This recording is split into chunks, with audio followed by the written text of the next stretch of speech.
પૂજા વિદ્યાલય online શિક્ષણમાં વિદ્યાર્થી મિત્રો આજે આપણે ધોરણ 11 એકમ 5માં કેટલાક મુદ્દાઓનો અભ્યાસ કરવાના છે।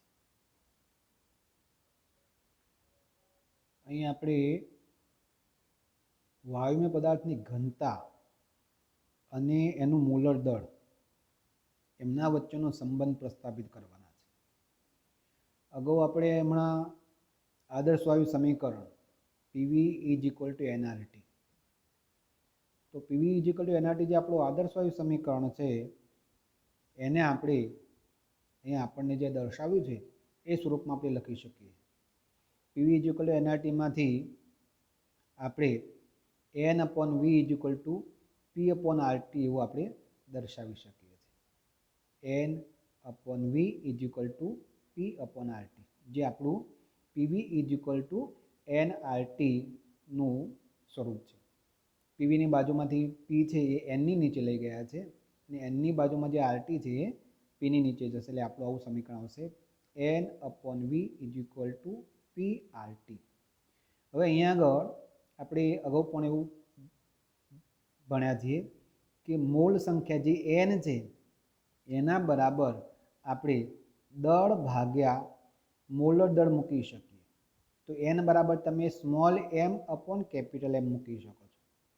તો અહીંયા આગળ સ્મોલ એમ એ દળ છે અને કેપિટલ એમ એ મોલર દળ છે, એટલે મોલ સંખ્યા એનની જગ્યાએ તમે small M upon capital M મૂકી શકો। તો આપણે મૂકી દઈએ છીએ અહીંયા એનની જગ્યાએ, એટલે આપણું સમીકરણ મળશે M upon MV is equal to P upon RT.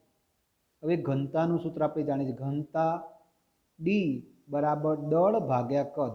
અહીંયા આપણે જે દળ છે એને એમ કહેવાના છીએ અને જે કદ છે એને આપણે વી કહીએ છીએ, એટલે જે ઘનતાના સૂત્રમાં D is equal to M upon V, તો આપણું આ જે સમીકરણ છે એમ અપોન એમ વી એ સમીકરણમાં એમ અપોન વી જે સ્મોલ એમ છે એ અને એના છેદમાં જે વી છે એની જગ્યાએ આપણે ઘનતા ડી લખી શકીએ છીએ, એટલે આપણું નવું સમીકરણ આવશે D upon M is equal to P upon RT, આવું સમીકરણ થશે। તો આપણે આપણા સામાન્ય વાયુ સમીકરણ મતલબ આદર્શ વાયુ સમીકરણ છે એમાં આપણે આ ઘનતાને દાખલ કરી દીધી। જો ઘનતા D upon M is equal to P upon RT.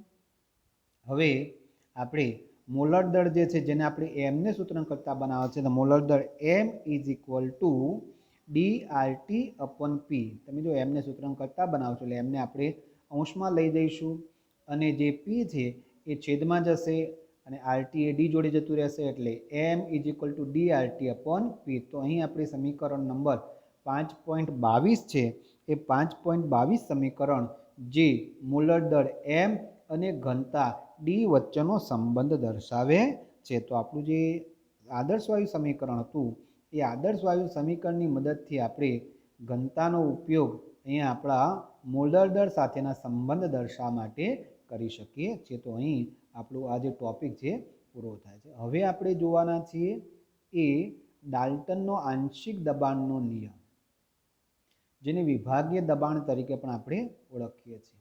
John Dalton નામના વૈજ્ઞાનિકે 1801માં જ્હોન ડાલ્ટને આંશિક દબાણનો નિયમ પ્રસ્થાપિત કર્યો છે। તો અહીંયા આપણે આંશિક દબાણના નિયમની જ્યારે વાત કરીએ છીએ ત્યારે આપણે જ્હોન ડાલ્ટન એમને આંશિક દબાણ શબ્દ પ્રસ્થાપિત કર્યો છે। અહીંયા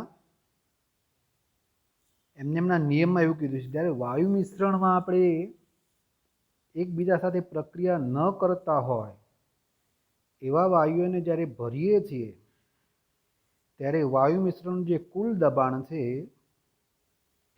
એ પ્રત્યેક વાયુના વ્યક્તિગત દબાણના સરવાળા જેટલું હોય છે। તો અહીંયા એક શબ્દોમાં લખ્યું છે પારસ્પરિક ક્રિયા ન કરતા હોય તેવા વાયુઓના મિશ્રણનું કુલ દબાણ વ્યક્તિગત વાયુના આંશિક દબાણના સરવાળા બરાબર થાય છે।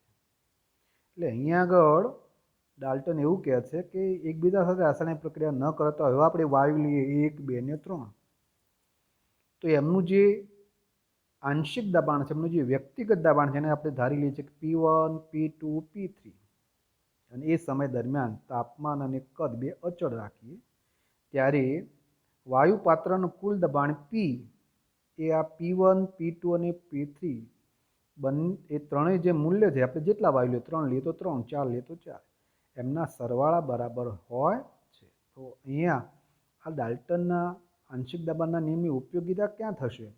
તો ઘણી વખતે પ્રાયોગિક રીતે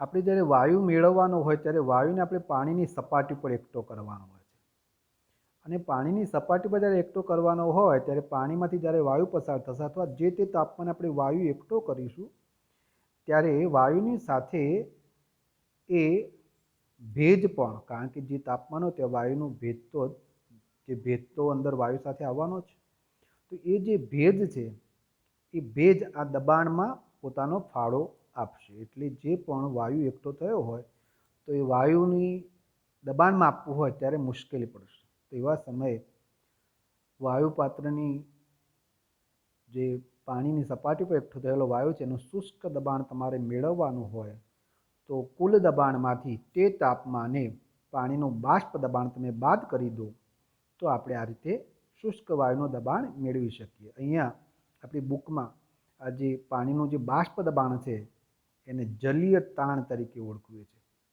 જલીય તાણ એટલે જ આપણું પાણીનું જે બાષ્પ દબાણ છે એને આપણે જલીય તાણ. જુદા જુદા તાપમાને જુદા જુદા આપણે વાયુની વાત કરે છે તો અહીંયા જુદા જુદા તાપમાને પાણીની જે વાયુ જ્યારે મેળવી થાય, કારણ કે દરેક વાયુ એક સરખા તાપમાને મળવાનું નથી, જુદા જુદા તાપમાને આપણે વાયુ મેળવવાનું થાય ત્યારે જુદા જુદા તાપમાને જે બાષ્પ દબાણ છે એ જુદું જુદું હોય છે ને એ અહીંયા આગળ આપણને આપ્યું છે. હવે આપણે આ આંશિક દબાણને મોલ અંશના રીતે સમજવાના છે કે આંશિક દબાણમાં મોલ અંશનો શું ફાળો છે. તો અહીંયા આગળ ટી તાપમાને આપણે વિકદના પાત્રમાં 3 વાયુ ભરીએ છીએ જેનું આંશિક દબાણ અનુક્રમે P1 P2 અને P3 છે. એટલે આપણા સામાન્ય વાયુ સમીકરણ આપણે લઈએ તો આપણને ખબર છે કે વાયુનું દબાણ અને એને મોલ સંખ્યા N1 એના સાથે સંબંધ રાખતા, કારણ કે મૂળ સંખ્યા વધારે હોય તો દબાણ વધારે હોય, મૂળ સંખ્યા ઓછી હોય તો દબાણ ઓછું હોય. તો આપણા સામાન્ય વાયુ સમીકરણ જે PV = nRT સમીકરણ તેને આપણે એ લખી શકીએ ને, P = nRT/V. તો અહીંયા જો P1 દબાણ હોય ત્યારે એના મોલ N1 હશે, P2 દબાણ હોય ત્યારે એના મોલ N2 હશે, કારણ કે R એ અચળાંક છે, આપણે તાપમાન T પણ અચળ કરી નાખ્યું છે, કદ V પણ અચળ કરી નાખ્યું, એ બદલાતું નથી. એવા સંજોગોમાં P1 = N1RT/V થશે. એવી જ રીતે P2 માટે પણ N2RT/V, એવી રીતે P3 માટે N3RT/V થશે. અહીંયા આપણે N1, N2 અને N3 આપણા વાયુના મોલ છે અને આપણે આજે વાત કરી એમ કે જે પણ જુદા જુદા વાયુનું જે આંશિક દબાણ છે P1, P2 અને P3 નો સરવાળો કરીએ એટલે કુલ દબાણ P બરાબર થશે. હવે આપણા કુલ દબાણવાળા સમીકરણમાં આપણે 3 આંશિક દબાણોનું જે મૂલ્ય છે એ આપણે મૂકી દઈએ એટલે આપણને મળશે P કુલ = N1RT/V + N2RT/V + N3RT/V. તમે જોઈ શકો છો 3 પદમાં RT/V એ અચળ છે એટલે આપણે એને કોમન કાઢી લઈએ છીએ કૌંસની બહાર, એટલે N1 + N2 + N3 થશે. આપણા આ સમીકરણને આપણે કુલ P વડે ભાગી નાખીએ. ઉપરનો જે આપણે કુલવાળી જે વાત કરીએ છીએ એમાં મતલબ આપણા જે કુલ દબાણ P કુલ = N1 + N2 + N3RT/V. આપણું આ જે આખું પદ છે એને આપણે P1ના છેદમાં મૂકી દેવાના છે. એટલે આપણે થશે P1 એટલે કે પહેલા વાયુનું આંશિક દબાણ P1 ભાગ્યા કુલ દબાણ P, અને P1ના સમીકરણમાં તમે જોયું હતું કે N1 RT/V હતું. તો એ જે પદ છે N1 RT/V એ પદને આગળ મૂકતા તમે જો આ રીતે પદ મળશે P1/P કુલ = N1/N2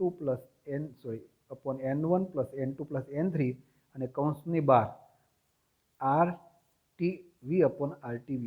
કેમ એવું થશે તો આપણે જાણીએ છીએ RT/V એ આપણા કુલ પદ માટે છે એટલે એનું વ્યસ્ત થઈ જશે, V/RT થશે, અને આગળના આપણા P1ના સમીકરણમાં RT/V હતું, તો બંને આ રીતે RT/V ને RT/V કોમ નીકળી જશે, કારણ કે ઉપર નીચે સરખું છે ને માટે, એટલે એ પદ નીકળી જશે. એટલે શું થશે?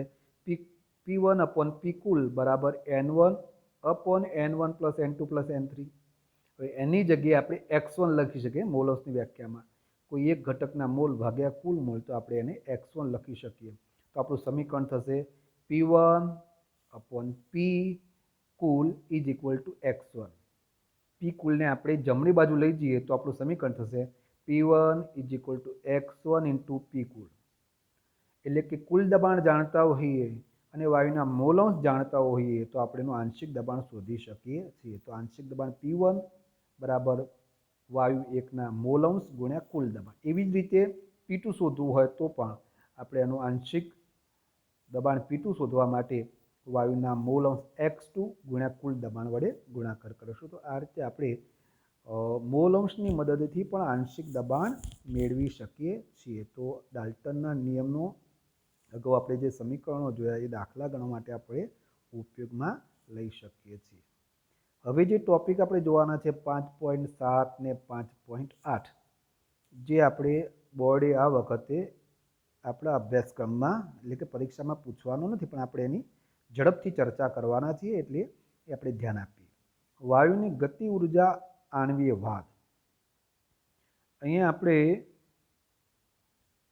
જે અગાઉના આપણા જે નિયમો છે, તો એ નિયમો અહીંયા પ્રયોગશાળામાં અવલોકન કરીને પ્રાયોગિક રીતે આપણે મેળવેલા છે. તો બોયલનો નિયમ, ચાર્લ્સનો નિયમ, આ બધા નિયમો આપણે એ રીતે પ્રાયોગિક રીતે પ્રસ્થાપિત કરેલા છે. અહીંયા આગળ આપણે આ જે નિયમો છે એનું સામાન્ય સ્વરૂપ, મતલબ કેવી રીતે વાયુ આ વર્તણૂક ધરાવે છે એની ચર્ચા કરવાના છે. તો અહીંયા આપણે જ્યારે એનું આણ્વીયવાદની ચર્ચા કરવાના છીએ, વાયુના ગતિ ઉર્જા આણ્વીયવાદ, ગતિ ઉર્જા સાથે કેવી રીતે સંકળાયેલો છે એની ચર્ચા આપણે આગળ કરવાના છીએ. તો અહીંયા આપણને જે આણ્વીય ગતિવાદની વાત કરવાના છે ત્યારે આપણે એના કેટલાક મુદ્દા, જે બધા જ વાયુઓ આ રીતે સર્વસામાન્ય જે ગુણ ધરાવે છે એની આપણે આગળ ચર્ચા કરવાના છે. તો જે એના મુદ્દા છે એમાં પહેલો મુદ્દો છે કે વાયુઓ એક સરખા કણોની મોટી સંખ્યા ધરાવે છે અને ખૂબ જ નાના અને સરેરાશ એકબીજાને અલગ હોય છે. તેમનું કદ તેમની વચ્ચે ખાલી અવકાશની સરખામણીમાં નગણ્ય હોય છે. એટલે આપણે અહીંયા આગળ એવું પણ એવું સમજાવે છે કે જે વાયુ છે, વાયુનું જે કદ હોય, આપણે જે પાત્રમાં ભરીએ છીએ એમાં, એના સાપેક્ષે વાયુના કણોનું કદ ખૂબ જ નાનું હોય છે. એટલે આપણે એમને સંકોચન કરી શકીએ છીએ. આપણે એમને શું કરીએ? સંકોચન કરી શકાય. એટલે સંકોચનીયતાનો ગુણધર્મ વાયુ ધરાવશે. બીજો મુદ્દો જોઈએ ત્યારે કે સામાન્ય તાપમાને અને દબાણે વાયુના કણો વચ્ચે આકર્ષણ બળો હોતા નથી. એટલે અહીંયા આગળ આપણા મુદ્દા આપણને એવું કહે છે આકર્ષણ બળો ના હોય એટલે શું? તમે જો વાયુને જેવો ખુલ્લો કરો તો વાયુના કણો એ તરત જ એ વિસ્તરણ પામશે, પ્રસરણ પામશે. એક જગ્યાએથી બીજી જગ્યાએ તરત તમે જો વાયુનું ઢાંકણ ખોલો, તરત વાયુ બહાર નીકળીને વિસ્તરણ પામે છે. એ આપણને આ બીજો મુદ્દો સમજાવે છે. ત્રીજો મુદ્દો, વાયુના કણો હંમેશા સતત અને અસ્તવ્યસ્ત ગતિ કરતા હોય છે. એટલે કોઈ ચોક્કસ જગ્યાએ આપણે ધારો કે વાયુની વાત કરીએ તો અસ્તવ્યસ્ત દરેક દિશામાં ગતિ કરતા હોય છે. તો તમે એનો આકાર નક્કી કરવા જાઓ તો એનો ચોક્કસ આકાર નક્કી કરી શકતા નથી. પણ જો એ આવો ગતિ ન કરતા હોય તો એનો ચોક્કસ આકાર હોય. પણ આપણે જાણીએ છીએ કે વાયુના જે કણો છે સતત અસ્તવ્યસ્ત ગતિ કરતા હોય છે. એટલે તમે એને કોઈ આકાર નક્કી કરી, તમે જે પાત્રમાં ભરશો એ સમગ્ર પાત્રને ભરી દેશે. ત્યાર પછી વાયુના કણો સીધી લીટીમાં શક્ય હોય તેટલી ઝડપે બધી જ દિશામાં ગતિ કરશે. એટલે શું થશે કે સીધી લીટીમાં ગતિ કરે એટલે જેવો વાયુ છોડો તમે અથવા પાત્રમાં ભરો, તરત જ એ દિવાલે અથડાશે. અને દિવાલ જે છે, પાત્રની દિવાલ જ્યારે અથડાય તે અથડામણને કારણે શું ઉત્પન્ન થશે? દબાણ ઉત્પન્ન થશે. તો આ રીતે વાયુઓને આપણે જે પાત્રમાં ભરીએ છીએ, પાત્રની દિવાલ પર દબાણ કેમ ઉત્પન્ન થાય છે? કારણ કે સીધી લીટીમાં ગતિ કરે છે. વાયુઓની એના પછીનો મુદ્દો છે, વાયુઓની અથડામણ સંપૂર્ણ સ્થિતિસ્થાપક હોય છે. અને આનો અર્થ એમ છે કે અણુને અથડામણ પહેલાંની અને અથડામણ પછીની કુલ ઉર્જા સરખી રહે છે. અહીંયા આપણે ખાસ યાદ રાખીએ કે અહીંયા આપણે જે વાયુ, તમે જો વાયુ જ્યારે ગતિ કરતો હોય તો બીજા વાયુના અણુ કે કણને અથડાશે ત્યારે શું થશે? એની ગતિ ધીમી પડશે, પણ જેને અથડાયો હશે એની ગતિ વધી જશે. આમ ઉર્જાનો વિનિમય થશે. એટલે એક અણુની ગતિ ઘટે છે, બીજાની વધે છે. તો આપણે જાણીએ કે બધાનો સરવાળો કરીએ તો સરેરાશ જે ઉર્જા હોય એ સરવાળો કેવો રહેશે? અચળ રહેશે. એવું આપણને આ પદમાં સમજાવે છે. ત્યાર પછી આપણે અહીંયા ગતિ ઉર્જામાં ઘટાડો થાય છે અને અણુઓની ગતિ બંધ થશે અને વાયુ નીચે બેસી જશે. આ હકીકતમાં અવલોકન કરાયેલ માહિતીની વિરુદ્ધ છે. આવું ક્યારેય શક્ય નથી કે ક્યારેય અથડાય અને નીચે બેસી જાય. પણ શું થશે? તો કે સમગ્ર જે પાત્ર હોય એમાં ઝડપની વહેંચણી થશે. એકબીજાને આપશે, કોઈની ગતિ વધશે, કોઈની ઘટશે, એમ સતત વાયુ એ અથડાવાને કારણે આ રીતે ઝડપ એકબીજાને વહેંચાશે. અને તાપમાન બદલાય એટલે ઝડપની વહેંચણી બદલાય, કારણ કે બધા ગતિ ઉર્જા વધી જશે. ગતિ ઉર્જા વધી જશે એટલે પછી ઝડપ બધાની વધવાની છે. તો એમાં પાછા દરેક અણુઓની વ્યક્તિગત ઝડપ પણ વધી જશે. તો તાપમાન બદલાતા બદલાશે. પણ અહીંયા આગળ એવું ક્યારેય નથી થવાનું કે અથડાય ત્યારે અણુ તળિયે બેસી જશે. જો અણુને બદલાતી ઝડપ હોય તો તે બદલાતી ગતિ ઉર્જા હોવી જોઈએ. અને આ સંજોગોમાં સરેરાશ ગતિ ઉર્જા, આપણે અગાઉ હમણાં જે વાત કરી આગળ કે ઉર્જાની વાત કરી, અહીંયા ગતિ ઉર્જાની આપણે વાત કરવાના છે કે જો ઝડપ બદલાતી હોય, ગતિ ઉર્જા બદલાતી હોય તો એ પણ અહીંયા આગળ આપણે સરેરાશ જ લેવી પડશે. કારણ કે એક વાયુનો અણુ બીજા અણુને અથડાશે ત્યારે એકની ગતિ ઉર્જા બીજાને મળી જશે, પણ એકની ગતિ ઉર્જા ઘટી સાથે બીજાની વધી. તો અહીંયા આપણે સરેરાશ વર્તણૂકનો આપણે વિચાર કરવાના છે. આમ આપણે વાયુના જે ગતિવાદ છે એની મદદથી આપણે આ વાયુનો જે સર્વસામાન્ય લક્ષણો છે એના વિશેનો આપણે અભ્યાસ કરી શકીએ છીએ. તો અહીં આપણને ખાલી વાયુના જે ગતિવાદ છે એના મુદ્દા આપ્યા છે. એટલે લખ્યું છે અહીંયા આગળ વાયુના ગતિવાદ આપણને અગાઉ અભ્યાસ કરેલા બધા વાયુના નિયમોને સૈદ્ધાંતિક રીતે નિરૂપણ કરવામાં મદદરૂપ થશે. સૈદ્ધાંતિક માહિતી મળશે. વાયુના ગતિજવાદ પર આધારિત આ કથનો અને ગણતરીઓના પ્રાયોગિક અવલોકનો સાથે ખૂબ જ સારી રીતે સંમત થાય છે. અને આથી નમૂનાનો વ્યાજબી પણ સ્થાપિત કરે છે. એટલે આપણે જાણીએ છીએ પ્રમાણે અત્યાર સુધી આપણે જે ભણ્યા કે દિવાલ સાથે અથડામણ અનુભવે છે, તાપમાન વધતા દબાણ વધે છે, એના સાથે આપણા આ જે મુદ્દા છે ગતિવાદના એ સુસંગત છે.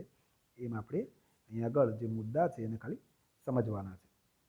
ત્યાર પછી ગતિ ઉર્જા અને આણ્વીય ઝડપ.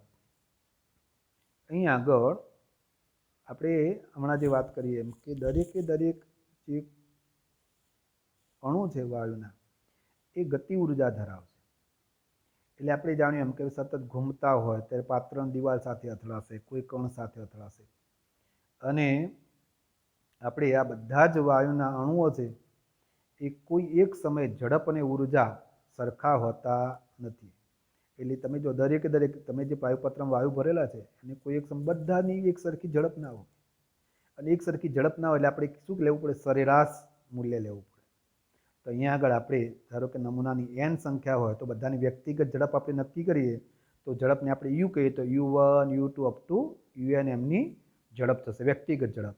એની મદદથી આપણે u એવરેજ સરેરાશ ઝડપ નક્કી કરી શકીએ છીએ. અને સરેરાશ ઝડપ માટે આપણે આવું સૂત્ર લઈ શકીએ, u એવરેજ બરાબર u1 plus u2 up to un, અને એને n વડે ભાગીએ એટલે આપણે સરેરાશ ઝડપ મળશે.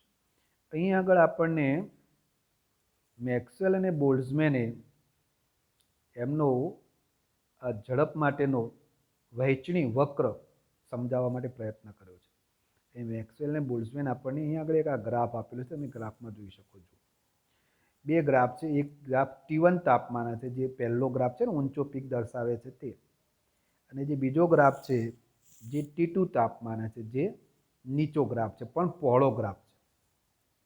આ બંને ગ્રાફથી જ હું સમજાવું છું, આપણે તમે શાંતિની અંદર વાંચશો. પણ એવું કહેવા માંગે છે કે જ્યારે અણુઓની સંખ્યા અને ઝડપનો આપણે જ્યારે ગ્રાફ દોરીએ છીએ, જેને આપણે મેક્સવેલ બોલ્ટ્ઝમેન વહેંચણી વક્ર કહેવાય. શું કહેવાય? મેક્સવેલ બોલ્ટ્ઝમેન ઝડપનો વહેંચણી વક્ર. મેક્સવેલ અને બોલ્ટ્ઝમેન બે અલગ વૈજ્ઞાનિકો છે ને, એનો આનો અભ્યાસ કર્યો છે એટલે આપણે એ નામથી ઓળખીએ છીએ. તો અહીંયા તમે જોઈ શકો છો કે બરાબર વચ્ચે જે મૂલ્ય આપ્યું છે જેને મહત્તમ સંભાવ્ય ઝડપ કહેવાય. શું કહેવાય? મહત્તમ સંભાવ્ય ઝડપ. મહત્તમ સંભાવ્ય ઝડપ છે. તો મહત્તમ સંભાવ્ય ઝડપ એ અહીંયા તમે જોઈ શકો છો, તમને 3 જુદા જુદા પ્રકારની ઝડપો આપી છે. એમાં આપણે મહત્તમ સંભાવ્ય ઝડપ જે એમપી લખ્યું છે ને એ લેવાનું છે, કારણ કે 3 પ્રકારની ઝડપ આપી છે. મહત્તમ સંભાવ્ય ઝડપ, પછી એવરેજ સરેરાશ ઝડપ અને વર્ગ મધ્યક મૂળ ઝડપ. એટલે અહીંયા આગળ 3 પ્રકારની ઝડપ છે. એક યુએમપી, યુવી અને યુઆરએમએસ, રૂટ મીન સ્ક્વેર. એમાં આપણે ખાલી મહત્તમ સંભાવ્ય ઝડપની વાત કરીએ તો ખાલી ગ્રાફમાં જોવાનું છે કે આપણે જે મહત્તમ સંભાવ્ય ઝડપની વાત કરીએ છીએ ત્યાં આપણા ગ્રાફમાં T1 તાપમાન કરતાં T2 તાપમાન વધારે છે. એટલે T1 તાપમાને તમે જો મહત્તમ સંભાવ્ય ઝડપ, તમે આપણે એક્સ અક્ષ ઉપર એક લંબપાત દોરેલો છે એ મૂલ્ય જોઈએ, અને જ્યારે તાપમાન વધીને T2 થાય છે ત્યારે મહત્તમ સંભાવ્ય ઝડપ એ જમણી બાજુ ખસે. શું થશે? જમણી બાજુ ખસે. તમે આલેખમાં જોઈ શકો જમણી બાજુ ખસે. બીજું આલેખમાં એવું જોવાનું છે કે જ્યારે તાપમાન નીચું હોય ત્યારે જે ગ્રાફ છે, ગ્રાફ તમે જો પાતળો છે અને તાપમાન વધારશું એટલે ગ્રાફ પહોળો થશે. એટલે તમે જેવું આપણે કહી શકીએ કે તમે જુઓ જે પાતળો ગ્રાફ છે એમાં તમે જોઈ શકો કે ઓછી ઝડપ તમને જોવા મળશે, અને જ્યારે તમે તાપમાન વધારશો ત્યારે વધળ, કારણ કે તમે જાણો તાપમાન વધશે એટલે ઝડપ વધવાની છે, અને ઝડપ વધે એટલે આપણે જાણીએ છીએ કે વધારે ઝડપ ધરાવતા અણુઓની સંખ્યા વધી જશે, અને એના કારણે મહત્તમ સંભાવ્ય ઝડપ એ જમણી બાજુ ખસે. એટલે તાપમાન અહીંયા મહત્તમ સંભાવ્ય ઝડપ ઉપર અસર કરશે. બીજું આપણે આ ગ્રાફમાં જોવાના છે, એ આપણો બીજો ગ્રાફ છે. એમાં આપણે 2 વાયુ લીધા છે. તો 2 વાયુમાં એક ક્લોરીન વાયુ છે અને બીજો નાઇટ્રોજન વાયુ છે. આપણે જાણીએ છીએ Cl2 અને N2માં ક્લોરીનનું જે આણ્વીય દળ છે એ વધારે છે. કોની સાપેક્ષે? નાઇટ્રોજનની સાપેક્ષે. તો જેનું દળ વધારે હોય એની ઝડપ ઓછી. આપણે પણ ખબર છે કે દળ વધારે હોય તો ઝડપ ઓછી, કારણ કે દળ વધશે એટલે ઝડપથી ગતિ કરશે નહીં. તો અહીંયા આગળ આપણે જોઈએ છીએ કે જેનું દળ વધારે છે એની મહત્તમ સંભાવ્ય ઝડપ ઓછી છે, જેનું દળ ઓછું છે એની મહત્તમ સંભાવ્ય ઝડપ વધારે. એટલે કે હલકા વાયુઓ એ ઝડપથી ગતિ કરશે અને જે ભારે વાયુ છે એની ગતિ ઓછી હોય છે. તો એ આપણે આ આલેખથી સમજાવે છે. એટલે આપણે આપણા સમીકરણમાં જુઓ, ગતિજ ઉર્જા બરાબર 1/2 mv². તો ગતિ ઉર્જા પણ દળ સાથે સંબંધ ધરાવે છે. તો એની મદદથી આપણે અહીં આગળ સરેરાશ સારાંતરીય ઝડપ, જેને આપણે u² બાર તરીકે દર્શાવે છે. u² બાર બરાબર u1² + u2² બરાબર. તો એને આપણે અહીંયા આપણી સરેરાશ વર્ગ ઝડપ એવું તે ઓળખીશું. કયું? સરેરાશ વર્ગ ઝડપને આપણે u² બાર તરીકે ઓળખીએ છીએ. હવે એટલા માટે એ પદ મૂક્યું છે કે આપણે એની મદદથી આપણે સરેરાશ વર્ગિત ઝડપનું વર્ગમૂળ, સરેરાશ વર્ગિત ઝડપનું વર્ગમૂળ, આ u² બાર છે એનું વર્ગમૂળ મેળવવાનું છે, જેને આપણે URMS કહે છે, root mean square. Root mean square એટલે સરેરાશ વર્ગિત ઝડપનું વર્ગમૂળ. 3 ઝડપ પ્રકારની ઝડપ થઈ.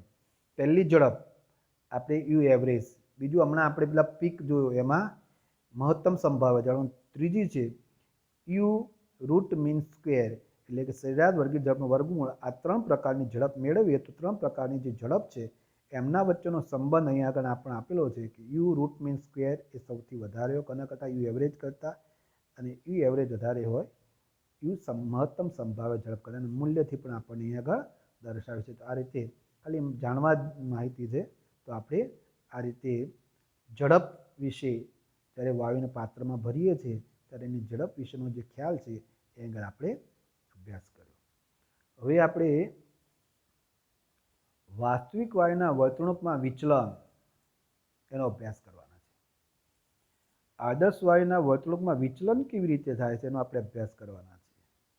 તો આદર્શ વાયુના વર્તણૂકમાં વિચલન તો આપણે જાણીએ છીએ કે ખરેખર આદર્શ વાયુ તો શક્ય જ નથી. તો અહીંયા આગળ આપણે આપીશું જો સમીકરણમાં કે PV = nRT સંબંધ ધરાવતા હોય એવા વાયુને આપણે આદર્શ વાયુ તરીકે આપણે ઓળખીએ છીએ. તો અહીંયા આગળ દબાણ, કદ અને તાપમાન વચ્ચેનો સંબંધનું આપણે અભ્યાસ કરવાના છીએ, એટલે આપણે જે આલેખ આગળ જોયા તે આલેખની આપણે અભ્યાસ કરવાના છીએ. વાસ્તવિક વાયુ અને આદર્શ વાયુ બે વિશેનો આપણે અભ્યાસ કરીએ. તો આદર્શ વાયુ કોને કહેવાય? તો આપણે પહેલાં આજે ભણી ગયા એમ કે PV is equal to NRT સમીકરણને જે અનુસરે છે એ આપણા માટે આદર્શ વાયુ છે. અને આપણે બોઇલ ને ચાર્લ્સ ને ગેલ્યુસેક ને આ બધા નિયમોનો આપણે અભ્યાસ કર્યો ને હવે આપણે એ આલેખથી આગળ જોવાના છે. તો અહીંયા આગળ બોઇલના નિયમમાં આપણે એ વાત કરી તેમણે પીવી વિરુદ્ધ પીનો આલેખ દોરીએ. પીવી વિરુદ્ધ પીનો આલેખ દોરીએ. તો જો આદર્શ વાયુ હોય તો આદર્શ વાયુ તમે જો આપણને ગ્રાફમાં આપીને બ્લેક લાઈન દોરી છે ને આદર્શ વાયુ માટે છે કે આદર્શ વાયુ હોય તો દબાણમાં આપણે કોઈ પણ ફેરફાર કરીએ તો એ પી અને વી એનો જે ગ્રાફ છે ગુણાકારનો એ અચળ રહે, એટલે સીધો ગ્રાફ મળે. પણ ખરેખર આપણે કેટલાક વાસ્તવિક વાયુ લઈએ છીએ, એમાં તમે જુઓ H2 લીધો છે, H લીધો છે, કાર્બન મોનોક્સાઇડ ને મિથેન.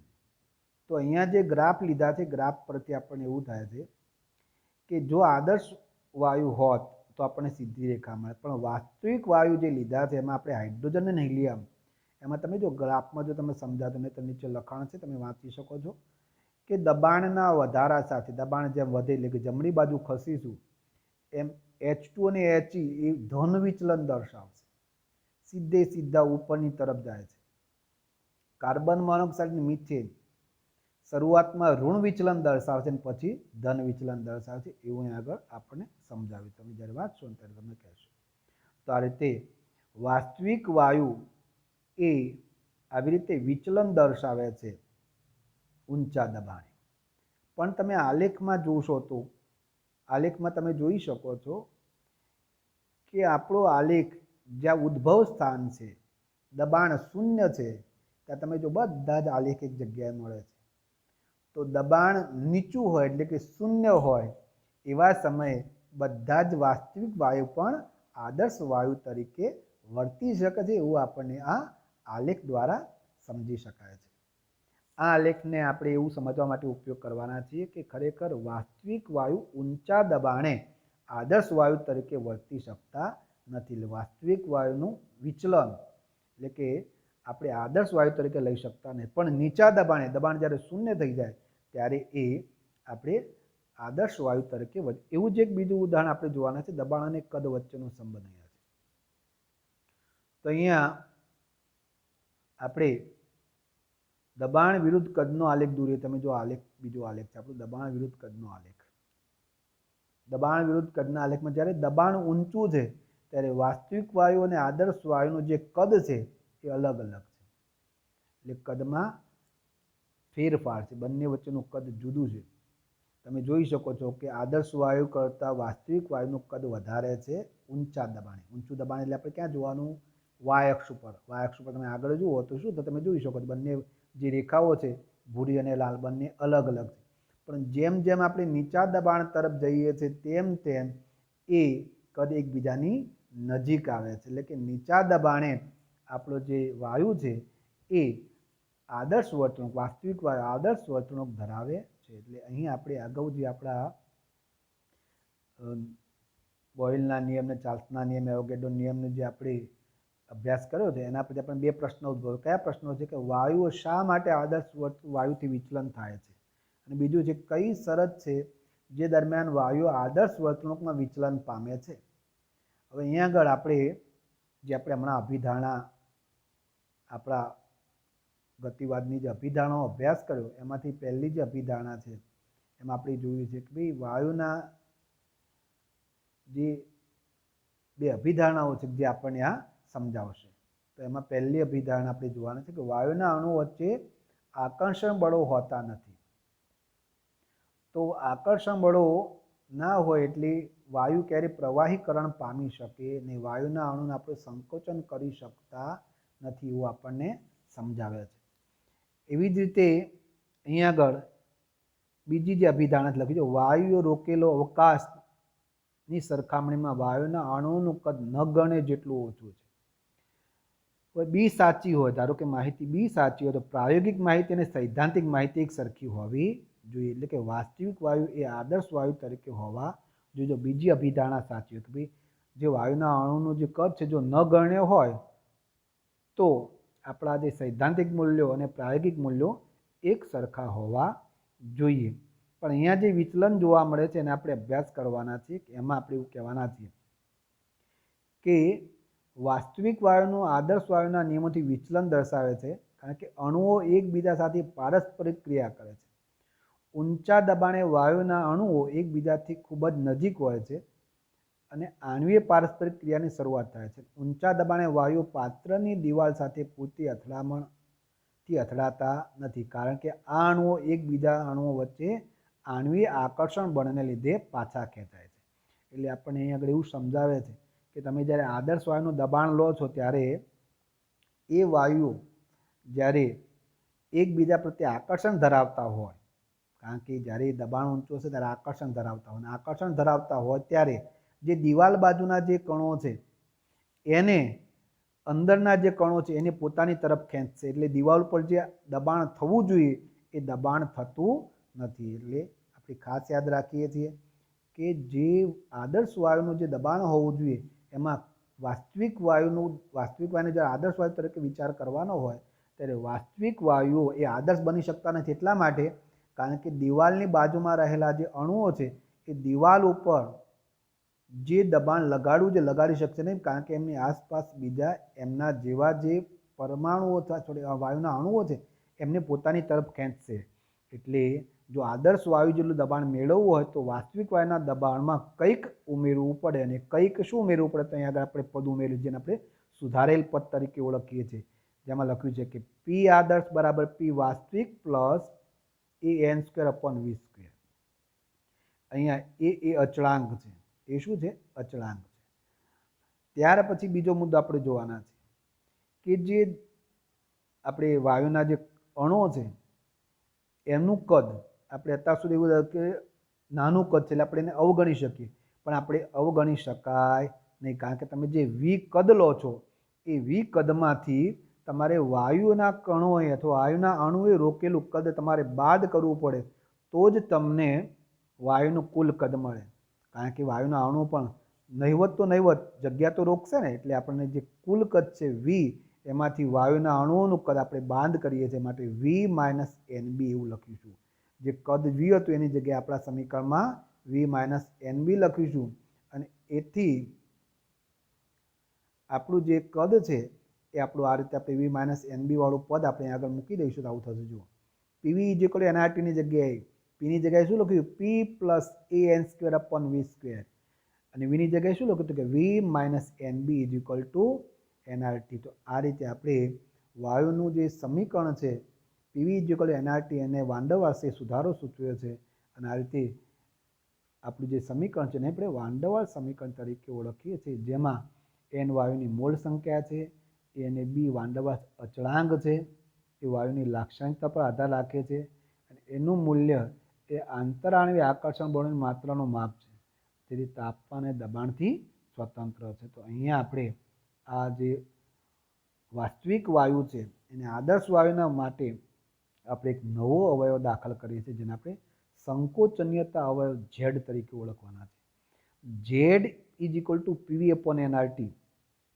જો વાયુ આદર્શ હશે તો આપણે જાણીએ PV ઇઝ ઇક્વલ nRT થશે, અને PV ઇઝ ઇક્વલ nRT થાય તો આપણું ઝેડ બરાબર 1 થશે. એટલે કે આદર્શ વાયુ માટે ઝેડનું મૂલ્ય કેટલું થશે?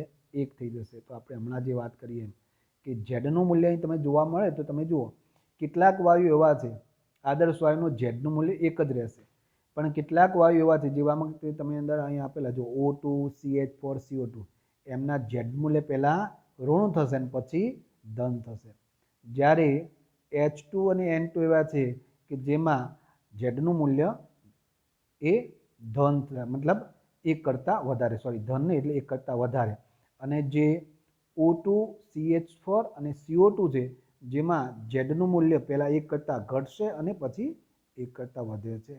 તો આ રીતે આપણે અહીંયા આ સંકોચનીયતા અવયવ ઝેડ કે જેનું મૂલ્ય જ્યારે આદર્શ વાયુ હોય ત્યારે એનું મૂલ્ય 1 હોય છે, અને આદર્શ વાયુની જગ્યાએ જ્યારે વાસ્તવિક વાયુ હોય છે ત્યારે એ કાં તો 1 કરતાં ઓછું અથવા 1 કરતાં વધારે હોઈ શકે